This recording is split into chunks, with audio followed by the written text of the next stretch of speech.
Cutback for Vasilev, and Lukic! A banger of a strike for Jovan Lukic's first MLS goal! It's fallen out to Westfield! Oh, wow! He's nearly taken the roof of the net off! Philadelphia pounce again! Who gets his goal on his Union debut? The record signing, off and running in his first appearance for the club.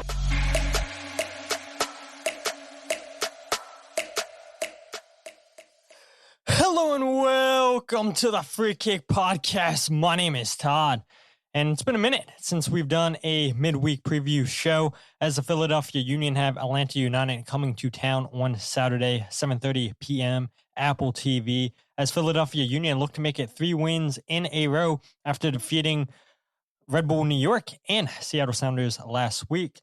And you guys can tell whether you're listening to the RSS feed, whether you guys are watching live, that we do indeed have a guest, Jessica Charman, joining us on the show. She'll be joining around 8:20. No Jose Nunez tonight, so going to be riding solo for majority of the show until Jess gets here, and then we'll hear Jess's thoughts on Atlanta United. She was on the call previously this past weekend when New England Revolution faced off against Atlanta United. Atlanta United have been arguably worse than the Union. They sit in last place in the Eastern Conference. Union clear them by 1 point. But we do have some news to talk about before Jess joins. And I'm sure you guys have seen the reports by now. I know Jose and I talked about it 3 episodes ago now, with Philippe Ndinga, with Olwethu Makhanya. Both of those deals look like they are on the verge of being completed. And I guess we can go ahead and start with Makhanya, who's not returned to the Philadelphia Union and been missing since the World Cup. We heard from John Shearer almost 2 weeks ago now saying that, yes, Makhanya is away due to personal matters. And you kind of figured that those personal matters were him pushing for a transfer, him trying to move away from the Philadelphia Union. And that's exactly what we've seen or about to see. I know I have a clip lined up here from the manager of Rangers talking about the deal for Makhanya.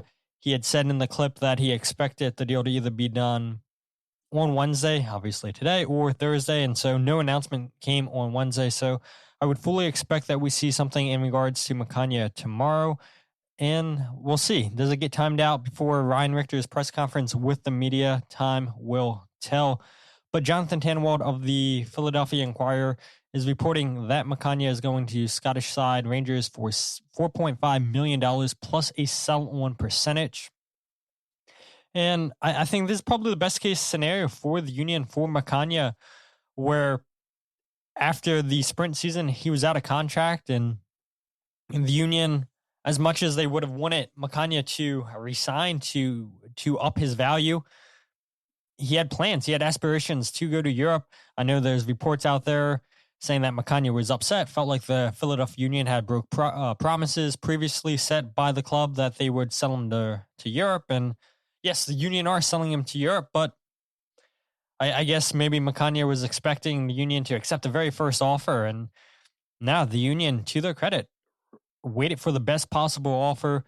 In Jonathan Tannenwald's article with the Inquirer, he had also reported that Belgium side Genk, who is the team that Philadelphia Union 6 years ago now sold Mark McKenzie to, they offered $4 million. The Union turned that down, got an offer of $4.5 million from Rangers.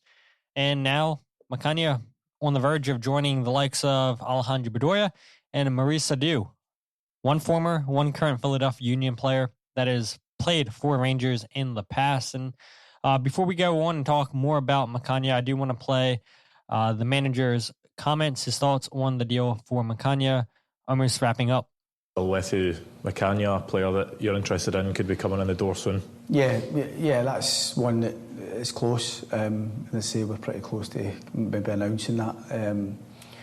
So it'd probably be safe to say that one looks pretty good for us. And there's another one we're still trying to kind of get over the line. What do you feel Olwethu will add to this team, obviously in a key position? Well, I think he's another one of a similar profile in terms of the age. He's got a lot of athleticism. He has good potential. And while he's coming from the MLS and he's coming to a different country and a different type of football, we feel he's got the attributes that can cope with that. I think when you look at us defensively, we're short in numbers, so it was good that we've managed to act quickly to get one in.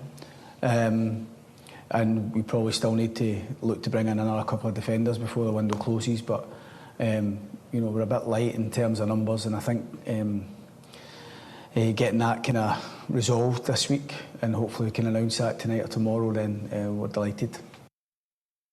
Yeah, so there was Rangers manager Derek McInnes, who, said that the squad's a little bit short, and the Scottish Premiership, it starts up very, very quickly, which is insane to me. I know MLS has started up, but you look around Europe, these teams are still in the preseasons. The leagues haven't kicked off yet, and we see Rangers and Dundee United face off this Friday at 3 p.m., July 31st. And will Makhanya feature in that match? I would be shocked, honestly, if Makhanya is available that quickly for Rangers. But yeah, we do know that Makhanya is no more in Philadelphia, and I think 4.5 million is probably the best that Union fans, the Union front office could have hoped for. And what you hope is that Makhanya, a year or two, moves on from Rangers. He's still quite young, and yeah, I think Makhanya would do well in La Liga. I think would be a very, very good league for him. I think Bundesliga, he could hold his own. Premier League, of course, all players have aspirations to play in the Premier League, but yeah, I don't believe that Rangers will be the final stop of Makhanya's European career, and he gets his long-awaited move to Europe. And the Philadelphia Union are an organization that are always going to do right by the players, right? If players don't have the desire, the wishes to play in Philadelphia anymore, they have desires to play in Europe. Well, the Union are going to obviously go and make that happen. We've seen it time and time again, but the Union aren't going to just sell players just to sell players. And you look at Neil Pierre, who's played in the last two Philadelphia Union matches, obviously gets his first career start on Saturday against Seattle Sounders, looked excellent in that game against Seattle, helping the Union keep a clean sheet. Jafet Siri, I know, has been dealing with hamstring tightness. Ryan Richter had mentioned to us multiple times last week, and you're not going to push him. Nathan Harriel continues to play at center back, and so Union maybe a little bit thin now at center back. You still have Jana Martinez, I know, but I think ideally with Leagues Cup also starting up, you'd probably want to bring in another center back now, whether that be an experienced player in MLS, whether you go out again and sign a European player. But yeah, I think this is as good of a deal as possible for the Philadelphia Union. Makhanya, 53 appearances for the club, scored 3 goals, a little bit over 4,000 minutes, and all those games played came with former manager Bradley Carnell. And yeah, we know that Bradley had hopes and aspirations to get Makhanya to the national team, to the World Cup with Bafana. Bafana obviously makes the squad, doesn't play with South Africa. I do believe that if Makhanya probably does play in the World Cup, that the Union do get a higher value for Makhanya, but unfortunately doesn't get to feature in any of South Africa's matches at the World Cup. But again, as Jazz says, the sell-on clause is what it's all about. And so hopefully Makhanya plays well in Scotland and in a year or two goes on to a bigger league, a bigger team, and hopefully the Union can reap the benefits of that. But we do want to go ahead and quickly talk about Philippe Ndinga. Again, I see people constantly joining here. About 10 minutes, Jessica Charman's going to join us, or join me, I should say, and help me preview the match against Atlanta United on Saturday. Atlanta United just faced off against New England Revolution, which Jess was on the call for. And so, yeah, she'll be joining me for about 15 minutes just to talk about Atlanta United and what she's seeing from them, what she saw this past Saturday when they were in Gillette Stadium. But Philippe Ndinga, Jose and I talked about, there was reports in Europe saying that he was going to join Dundee United in the Scottish Premiership. That looks to be not the case, as Jonathan Tannerald also reported in the same article that he talked about Makhanya, that it looks like Philippe Ndinga is going to be going to Belgium side. I'm going to get this completely wrong, but I'll go ahead and give it a go.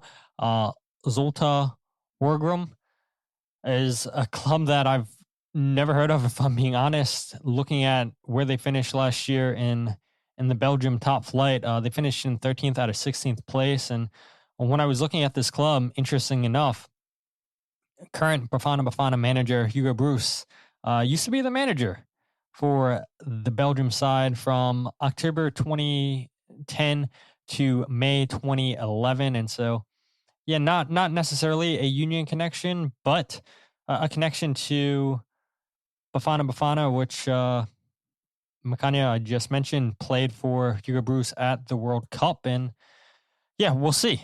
Jonathan Tannenwald saying that this is a purchase option too for the Belgium side. I would imagine that it's relatively a good price for the Belgium side. If Ndinga plays well, if he does well, then I don't see why the club wouldn't buy him. But yeah, his time in Philadelphia, at least for the time being, looks to be done. 8 appearances, 310 minutes. And I do want to get to this question before Jess, or this statement. It's a question from Jazz before Jess joins. He says, once season individuals depart, room for slots again. Yes. Yeah, and absolutely. And there was a lot of people on Twitter asking me questions about GAM and asking about the international roster slots. And so we'll go ahead and quickly talk about that again. If you guys have questions about any of that stuff, comments, leave them in the comment section. I'll get to them. I'll read them. I'll answer them, whatever you guys want. But I think it is worth noting that the Union, even without the Makhanya deal, they have $4 million, a little bit over $4 million in GAM available. I know they just got some GAM for this year and next year after they gave priority rights to St. Louis City for a player that St. Louis has signed, on the verge of signing. And again, that's only going to help increase the Union's GAM total. And people had asked me on social media, well, if the Union get GAM, what exactly does that look like? Will they have more than $4 million after the sale of Makhanya, or will they have less? And, there's multiple things clubs can do with transfer money, because once the Union officially sell Makhanya, they're going to get straight up cash. They're going to get straight up money. And so MLS had made it possible where teams can use some of that actual cash and turn it into GAM. But teams are only permitted to use a maximum of $3 million of transfers and adding it to their GAM per season. And so the Union get $4.5 million for Makhanya. Theoretically, they can add $3 million of that money to their GAM total, which would take them over $7 million. I don't see the Union doing that, if I'm being honest, because $4 million is plenty. And no, you can't give GAM to international teams. We know it's just an MLS mechanism. And if there's a player in MLS that the Union really, really want, then sure, I can see them using some of that GAM to go out there and make a move. And there was another question that was asked, and I think this is actually a really, really good question. And it was, do teams lose GAM if they don't spend it? And the only time that the Philadelphia Union would lose GAM is if they received additional GAM, which could be up to $2 million if they choose the U22 initiative player model. Obviously, the Union chose that model to begin the season. Now, once we're in the summer window, clubs have the options to go and change out of it. Do they want to go 3 DPs, 3 U22s? Do they want to keep 4 U22s and 2 DPs? I would imagine the Union probably keep the 4 U22s because of that GAM. And so that additional $2 million that you get in GAM, you have to use that in the same league season and by the roster freeze date, which is October 9th. And so that $2 million that the Union would get extra, it has to be used this season. Otherwise, they lose it. And so we'll see. We'll see how much money once MLS updates it. Again, this was updated back in March, the totals for clubs. And so the Union, a little bit over $4 million. Obviously, they've got GAM from trading international roster slots, for trading priority rights, discovery rights, I should say, to St. Louis City. And so, yeah, we'll see exactly what the Philadelphia Union do in terms of the GAM availability. But again, to your point, Jazz, the big thing is the Union clear up 2 international roster slots. And so they can go out there and sign more international players. And they were also taking 2 U22 slots. So the Union will have 2 more U22 slots available. Will they go out there again and sign 2 more U22 players? It's possible, but the roster certainly looks to be in a better spot than it was a couple weeks ago. I know people were complaining, talking about, well, this doesn't look like a great roster build. You're spending 2 DP spots on left backs. One's clearly going to start in Kai Wagner, one in Philippe Ndinga. Probably not going to play much since Kai Wagner's back. And it was always going to happen. The Union loaning him out, it was just what made sense for the player, what made sense for the club. And so the Union obviously on the verge of loaning out Philippe Ndinga, which, you know, I do personally think that I've been hard on him on the podcast. I totally realize that. I don't think he's a left back at all, especially a right-footed player playing left back. Yeah, not ideal. But I look at Frankie Westfield, who continues to play well for the Philadelphia Union. I look at Nathan Harriel. Do you guys see both of these players with the Union long-term? I don't think Frankie.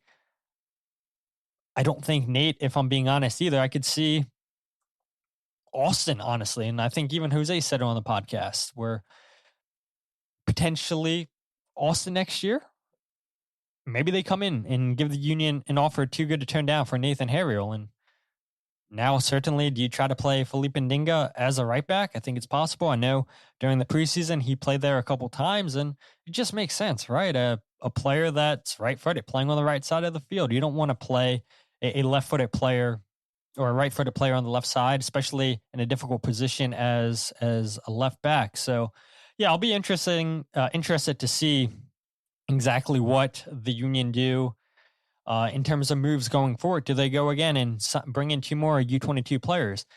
I do find it interesting too. Real quick before Jessica Charman joins, House, I believe is how you said the name. As Jazz said, the Union picked up $300K on the Hulse transfer to St. Louis City. You know, I do find it interesting that if the Union had him on the discovery list, were the Union interested at all in bringing him in? I believe the reported fee was $6.5 million. He was joining St. Louis City for, and so it does make me think, okay, if the Union were willing to spend a decent amount of money to bring him in, maybe they weren't willing to spend $6.5 million, but let's say they had a couple $1 million that they're willing to spend. Okay, are they going to apply that player or that money to another player? Will it be a U22? We'll see. Bruno Damiani, I think, can be brought down. I'll have to double check on that. But again, the point is the Union's roster structure is in a much better place than it was a couple of weeks ago when Kai Wagner returned back to the club. Not saying that, Kai Wagner wasn't the right move. Like, obviously it was. But when you look at two left backs taking up these vital roles or vital spaces, designated player and a U22, yeah, it's not an ideal way to build a roster. But Pyro says, I like the current roster, but what positions could we work on? And yeah, we saw John Shearer mention at the end of May when he got introduced to the media that a striker was a priority. And then about 2 weeks ago, when talking to the media again, he made it seem like it really wasn't that high of a priority for the club anymore. And so maybe it changes with Alaski scoring now in 5 straight games, continuing to be a goal scorer for the Union. What do you get out of Damiani? You have a lot of money invested in him. Obviously, you have a lot of money invested in Ezekiel Alado. And so I'll be curious, right? I'll be curious. Do they go out and sign another attacking player? Maybe it's not a forward. Maybe it's an attacking midfielder. But again, I think with Quinn Sullivan coming back, we haven't seen Anello play at all under Ryan Richter in the 2 games. Will we see him play against Atlanta United? Time will tell. But if the Union are going to do anything, I think center back. And I do think that it will be a midfielder. You can never have enough midfielders. You got to account for all the games that the club has coming up in August. You got to account for Leagues Cup. And so I don't know if we'll see a huge signing, but I do think the Union will still continue to be active. There's still plenty of time. The transfer window doesn't close until September. Plenty of time for the Union to get moves done. But as things stand, the roster's in a good spot. I think this fan base would be in a totally different space if Kai Wagner wasn't signed. And now that you got the left back situation taken care of, that helps out this roster tremendously. But I'll go ahead and bring in tonight's guest. You guys have waited long and patiently. And so she is Jessica Charman. How you doing, Jess? I'm doing well, thank you. And thanks for the patience. I did notice you have Charmander in the background, which I will tell you, when people ask how to pronounce my surname, the little tip I give them is kind of like the Pokemon. So it goes down well. That is clever. Charmander. Char. Uh-huh. I can't believe people mess up your name. Charmin? Like how? Come on. Yeah, I don't know. I have had it messed up. I love good old Kaylin Kyle, but I believe she called me like Charmin one time. Now I'm a regular. It doesn't get messed up. But the first time I did it, I was like, oh, come on, guys. And then I got accidental revenge because I think I called her Kylan one time because I work with Kylan Mills, who does NWSL commentary and a lot of basketball as well. And so, yeah, rubbed off. But no, all is well. Thank you for having me. Yeah, no problem. And we had joked so many times where it's happened probably 4 or 5 times where the Union's upcoming opponent, you had called their previous game. And yeah, I don't get the Union. I get the precursor of the Union, I think it is at this point. I know. And who knows? We would love to have you on a Union call later on in the season. Maybe they go on a run in Leagues Cup, and maybe you get one of the Leagues Cup games. We'll see. But yeah, I couldn't think of a better person to bring on than yourself. Seeing Atlanta United this past weekend, I mentioned the intro against New England Revolution, and yeah, Atlanta United, they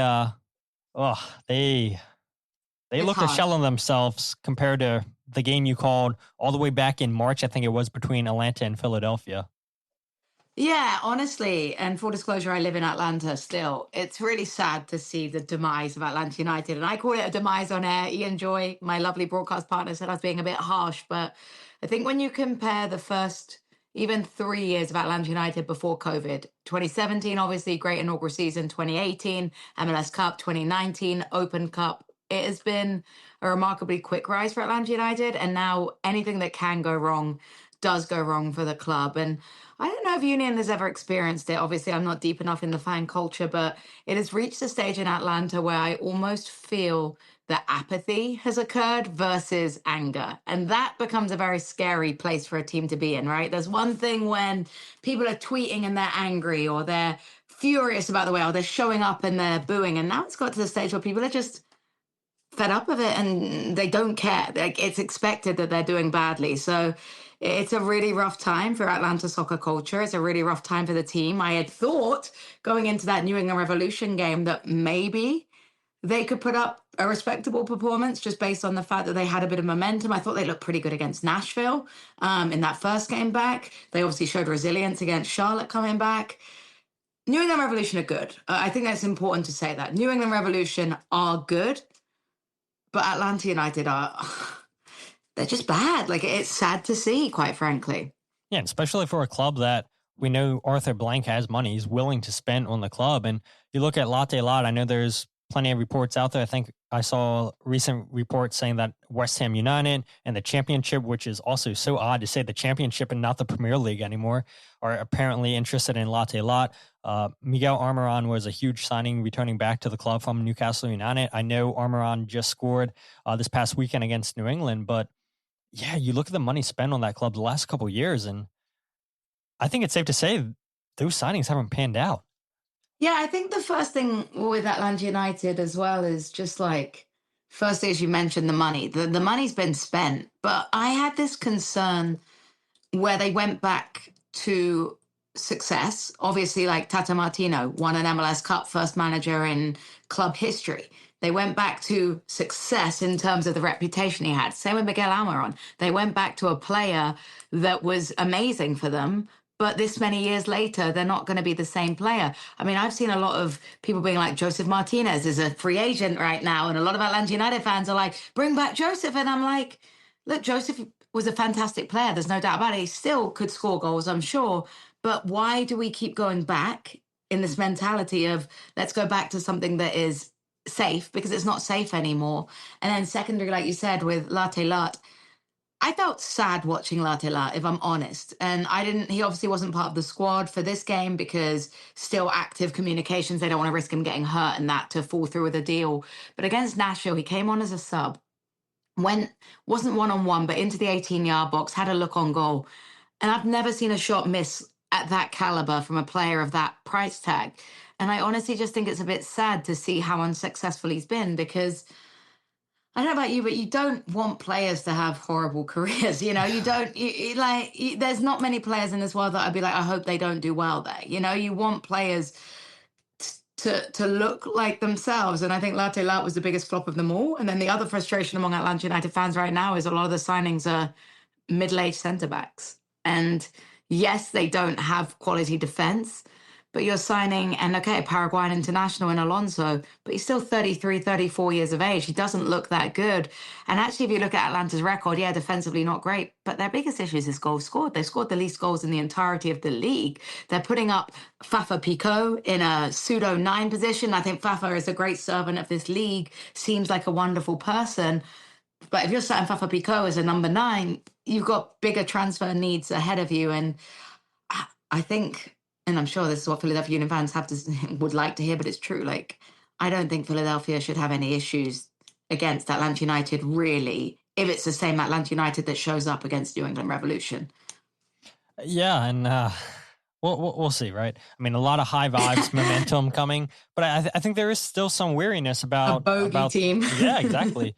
I think there is some weariness. Okay, it's looked good against Red Bull. It looked good against Seattle. You squeak past on 1-0, which, yeah, this past season, or it seems weird saying past season because I feel like we're in a whole different season after that month break. But don't get me started. Getting back on air, I felt like I hadn't commentated a game in like a year. I can't even imagine these players. And every coach we talk to talks about, it was a second preseason, and a lot of them couldn't even schedule good games to play in their preseason because no one wanted to, or teams were in the middle of their season. It was just, understand, obviously, the World Cup, you don't want to play through the World Cup. There's a perfect reason. Yeah. But it does feel like this is such an anomaly of a season taking that scale of time off, Yeah, I agree. And yeah, I mean, the Union players have told us plenty of times in the locker room talking, our preseason. And I think the whole club's reset mentality, whatever happened in the first 15 games, doesn't matter. Let's take it game by game. That's what Ryan Richter, the interim head coach, keeps saying. We're taking it one game at a time. And it does seem like the players all bought into that. Don't want to focus on what could be ahead. Now let's turn our attention from Seattle to Atlanta. That's all that matters. You can only take it one game at a time. You can't predict, or you can't control what other teams will or won't do ahead of you in the table. And Union have a huge opportunity this Saturday to pick up 3 points for a third straight week or a third straight game against a team that's been struggling as of late in Atlanta United. But you talked about them not scoring goals, Jess, and it's so odd to me because they give up obviously 4 straight goals against New England, but they were down 2-0 against Charlotte, and they fought back and tied that game 2-2. There's obviously quality in the squad, but I feel like they're just so inconsistent. Yeah, I mean, it's easy to forget we had Jack Harrison, New England Revolution's newest designated player, on when it happened, but Atlanta hit the post. I mean, they hit the post. They had a wonderful save from Matt Turner when Almiron took a strike from distance. There's no doubt there's quality in that. I mean, Moranchuk can be dangerous as well, as Philadelphia Union know about him and his presence as well. But it's in fleets. It's like fleeting moments. I mean, if you go back and watch the goal that Atlanta United scored, it was beautiful football, moving the ball nicely, interchange. I just don't think they do it enough consistently throughout a match. And there also just seems to be like a lack of belief or a lack of trust among each other. There was a lot of things. I like to look at body language. There's a lot of frustration out of these players where someone didn't make the run or someone didn't follow in or the wrong pass, the quality of pass. And there were a lot of disappointing moments about that. And then the other thing I struggle with is Atlanta United side is what subs are you going to be able to bring in? Because they are bringing in a lot of young players, which we know that young players are the future of the game. And it's good to have a strong academy and it's good to have a strong pathway to professionalism. But on their bench were like 4 short-term call-up players. And okay, maybe you find a diamond there, but they're also 16, 17-year-old kids. And in this environment, with a team that's struggling, a team that's in the wooden spoon, is that the right place to bring in a kid in that environment, which I think is very difficult as well? Or do you try and protect a young player from them putting them in a 4-0 game when it's all but lost? So lots of issues with Atlanta. Like I said, I do think it's just sad. And then we talk about the attack, but the defense is very poor as well. I don't think Oyos is a great goalkeeper, and that comes from Atlanta United had Brad Guzan, and look, Guz had his moments, and I was the first when I used to work for Atlanta United Fan TV to call him out on some of his moments, but he was still a stable, legendary goalkeeper. And anyone that remembers Atlanta when they beat Miami in the playoffs, 2 years ago, where he made some of the most miraculous saves from a player of his caliber, it's always going to be difficult to fill a goalkeeper like that's boots. And I don't know if Oyos is setting the world on fire. Everyone's seen the Cullis Hill goal, and I think it's a wonderful goal. But Oyos just doesn't look explosive to me in goal either. Yeah, I was about to ask you, as you are a former goalkeeper in college, and yeah, it's rough for Atlanta United. And again, don't have to remind Philadelphia Union what rough is. I mean, they finally got out of the basement in the Eastern Conference, only 1 point ahead of Atlanta. You're not the wooden spoon, though. This is like the battle. That's true. You could put some real good leeway between the wooden spoon and yourselves this weekend.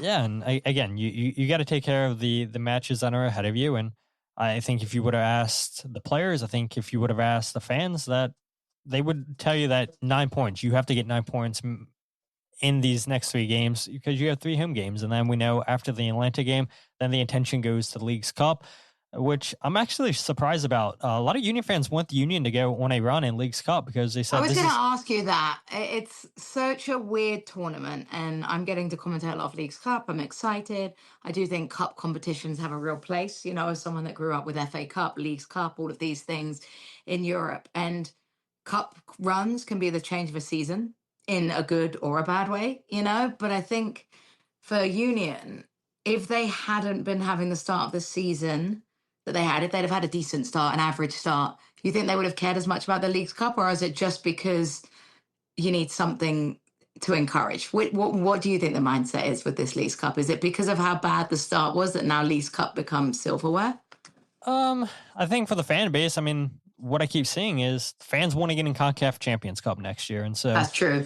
Yeah. This gives you a free spot if you go on a deep run in this competition. The players, I think, want to play in as many competitions as possible. So I think all players look at playing at the highest level. I think CONCACAF Champions Cup's higher than MLS. You know, that's the it's international competition. Yeah, you want to take that competition serious. So I think the players probably have the mindset too, especially with all the games at Subaru Park. They know that they haven't been great at Subaru Park this season. They want to go ahead and make amends for that. So I think the players will take that tournament serious.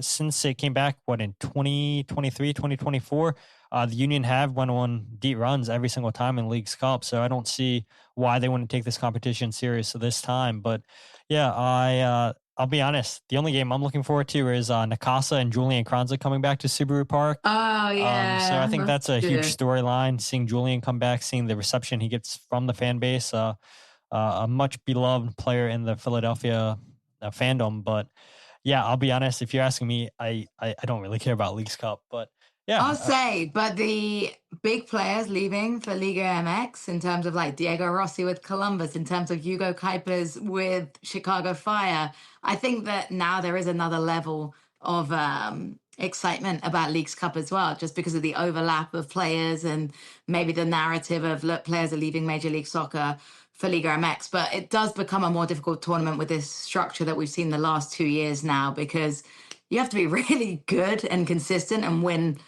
2 at least of your games, if not 3, in order to find a way into the knockout round. So I think it could be a really good momentum builder for Philadelphia, though, to get some good performances in. They're quick, they're fast-paced, the games in terms of the turnaround. I mean, I think I'm in New Jersey. It's New York City, but we're in Sports Illustrated. So I will be in New Jersey one day, then fly to Charlotte, do a game in Charlotte that next day, then back to New Jersey. Like, the games are like this. It's going to be crazy, but more football. That's all we want, right? More football. Yes. More football. Last thing I'll ask you just before you go, or two things. One, you said it. You think Philadelphia are going to beat Atlanta this weekend? Yeah, Now, Tata Martino wasn't coaching. I don't know if you know this. He had the yellow card suspension, 3 yellow cards so far. So does Tata come back in and like revitalize them? I don't know. I think they look depleted.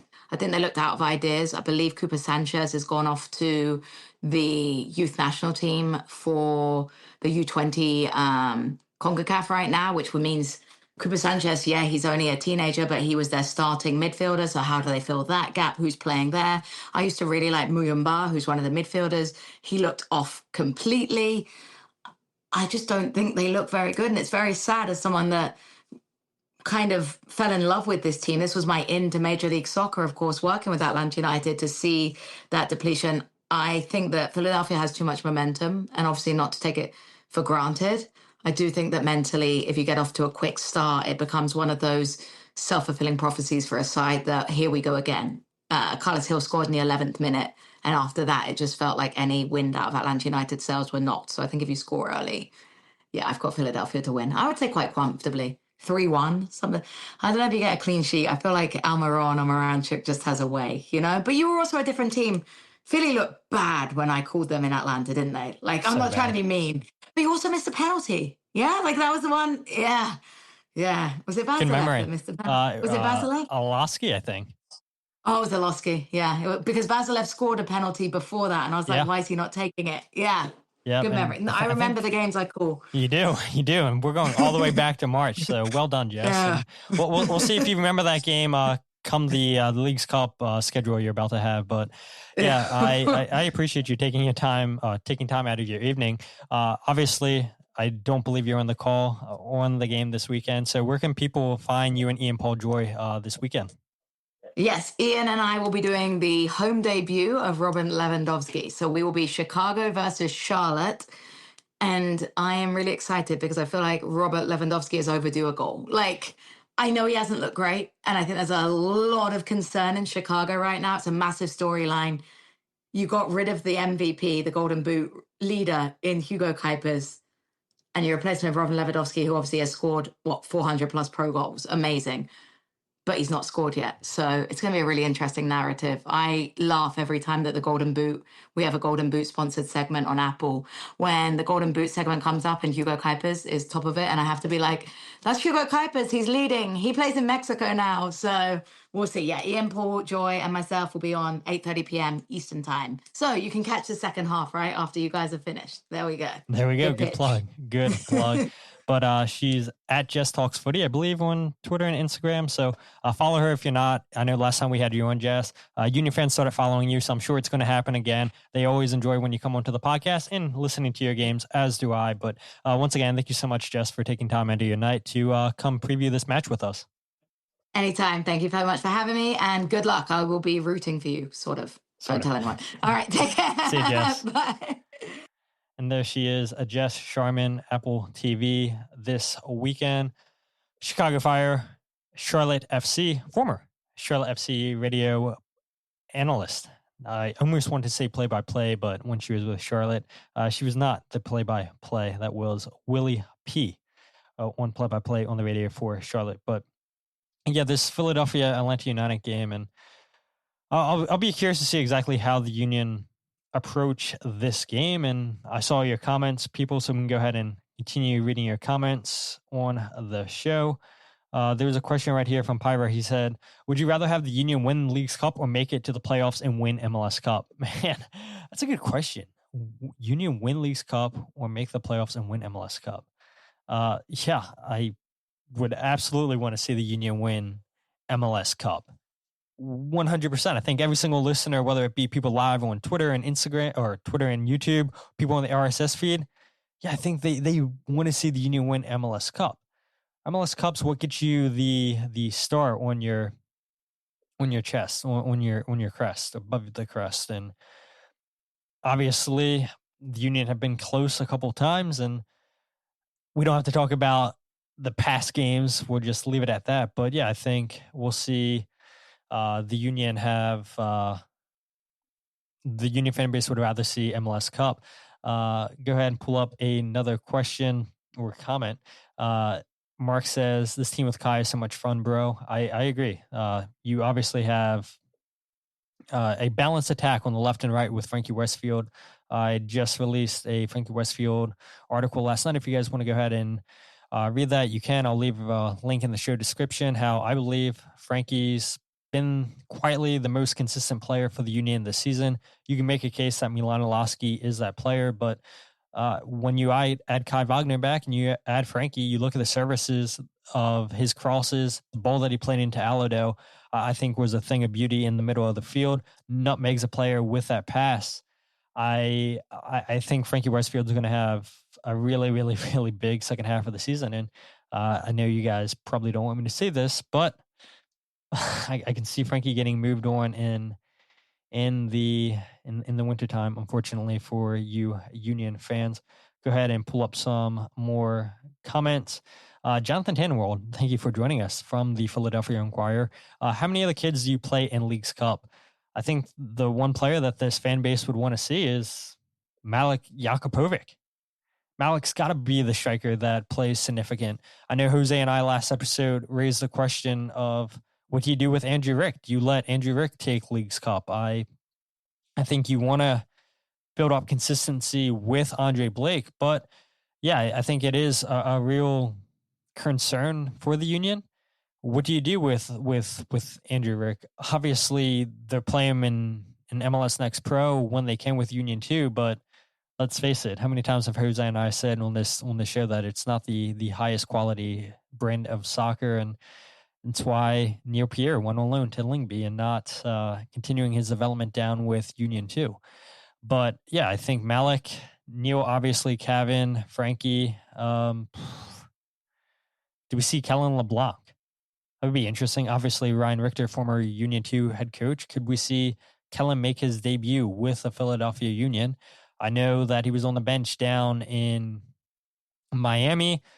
There was questions, will he come off the bench against Miami? But when you have the crazy 6-4 game, there's no way you throw Kellen in a game into Miami. Coming here from Cole says, Eddie, maybe we see Eddie Davis. Sal Livas, there's no way we see Sal Livas. I would guess Kellen and Malik are probably going to be the two that we see. That's not Andrew Rick Cavan or Neil Pierre or Frankie Westfield, that those two guys get a chance to at least play one game in Leagues Cup, especially if the Union can advance, have 2 wins early on in the tournament, and then the third game doesn't really matter. I could definitely see that happening for the Union. Jillian says, let the kids cook. Would love to see Malik get a chance and start Rick. Pyra says, I mean, we have nothing to lose in Leagues Cup. Why not start Rick like we did versus Club America? He did not do that bad. I agree. Jillian says she wants to see Gio Sakara.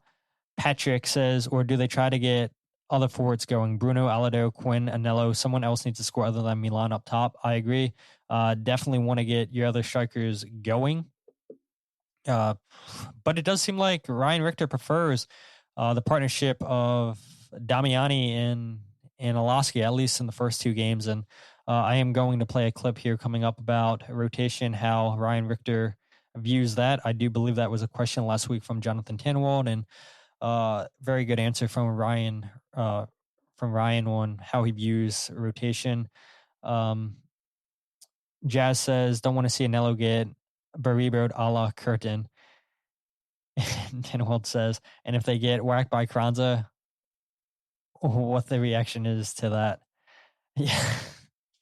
Look, I think this fan base is probably still a little bit sour that Julian Kranza left. I don't think they wanted to lose Kranza, but as you and I know, JT, he had aspirations to go to Europe, and both stints, I would say, in Feyenoord and even Leicester didn't go the way that he planned, and now he's back in North America, but this time with Nakasa. And I can see a world, honestly, especially the form that Kranza's in, scoring now consistently with Nakasa since he's been back from injury.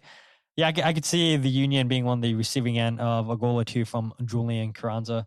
But I do want to go ahead and get to that clip of Ryan Richter talking about rotation, how he views that, what his plan is with rotation going forward. And this is what Ryan Richter had to say to Jonathan's question. There's a couple factors that play into it. I'll just say in a more broader context, it depends. When we go through, if you look at the month of August, you have a game basically every 3 days, and then you can't play the same team every week. But with this game, we have a week before the next game, so we just have to be smart, see where the guys are at, be smart that we don't want to put anyone at risk of injury or in a situation where they don't feel 100% going into the game. But just looking at training today and speaking with the guys individually, everyone feels good and is ready for the game. So that was Ryan Richter ahead of the Seattle Sounders match, I do believe. And we do know that Ryan Richter was a former assistant manager under Jim Curtin. We know under Curtin had his guys, and there's maybe two players that he trusts coming off the bench. If you weren't one of those two players off the bench, then yeah, you probably weren't getting into too many games. And so Ryan Richter, I think, trusts maybe some of these Union 2 players more than Bradley Cornell did, certainly more than Jim Curtin did. And so I can see a world, and we've even seen it with Ryan Richter's substitutions here, where he seems to, at least in the first 2 games, make the substitutions when they make sense. Obviously, Quinn Sullivan comes on in the 65th minute, then you bring in Alado in the 65th minute. You take off 2 attackers, you bring on 2 attackers, and we know that you want to get fresh legs out there. You want to create chances. You want to continue to press. And then you see Jesus Bueno and Alejandro Bedoya come on where you need stability. And I do think, some fans in the Union fan base wonder what Alejandro Bedoya's role can be for this team in the second half of the season. And of course, I feel like he's been signed as the bridge between the players and the managers, but I do think with Ryan working with Alejandro Bedoya previously, knowing that he can trust him to close out games, I think there is kind of a role for Bedoya to come on and close out games and bring stability to this lineup. And so I do ask a question to you guys, the listeners. What do you guys expect for a lineup? If Jafet Siri is healthy, if his hamstring's good to go, do you start him over a Neil Peart? Do you start him over a Nathan Harriel, who I thought both of those players, I thought they looked well against Seattle Sounders. If I'm being honest, there wasn't many chances created in that match by Seattle. Andre Blake obviously didn't have a lot to do. The 2 fullbacks, you're not going to mess with that, or at least I wouldn't, in Kai Wagner and Frankie Westfield. I thought once Ryan Richter was announced as the interim coach, I thought maybe we would see Indiana Vasilov be the odd man out. Maybe we would see more Anello. I think it was a given with that Kevin Sullivan would be a locked-in starter. I didn't necessarily think that would be the case for Indiana Vasilov, but we've seen him start the last 2 games. As Quinn Sullivan continues to get caught up to match speed, match fitness, do we see both Sullivan brothers start over Vasilov? I think it's a possibility, but Vasilov's not done anything wrong, in my opinion in these last 2 games. I think that he's justified getting another start this weekend against Atlanta United. Now, I guess the question is, what do you do up top? Alaski is going to be an automatic starter, obviously scoring in 5 straight games. But what do you do with Bruno Damiani? What do you do with an Ezekiel Alado? I know, again, you had asked JT about Leagues Cup, and people said, Eddie, I know I threw out Malik.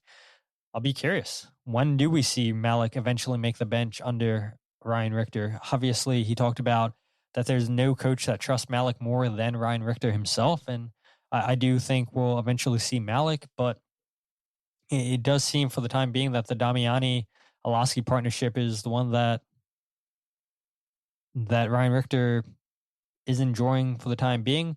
And to be honest, I mean, we saw the same thing under Cornell too. And as much as this fan base may not want Damiani to start, as much as this fan base may be tired of Damiani not scoring, that's 2 coaches now that obviously see something in Damiani. Or you can make the argument and say, well, maybe they see even less in Alado, and that's why Damiani starts. But I do think that the hold-up play to the defensive side of things that Damiani offers you, I think that probably gives you the edge over Ezekiel Alado. So again, what do you guys think of the lineup? Who do you guys think is going to start this Saturday against Atlanta United? Ryan Richter speaks to the media tomorrow. He'll give us updates on any injuries, or I would imagine other than Siri Larson, there should be no injuries with this team. But yeah, I think this should be 3 points as we talk with Jessica Charman. It should be a guaranteed, nothing's guaranteed in MLS, but it should be 3 points. The Union have to get 3 points like they need to get 3 points against Seattle and Red Bull on last Wednesday.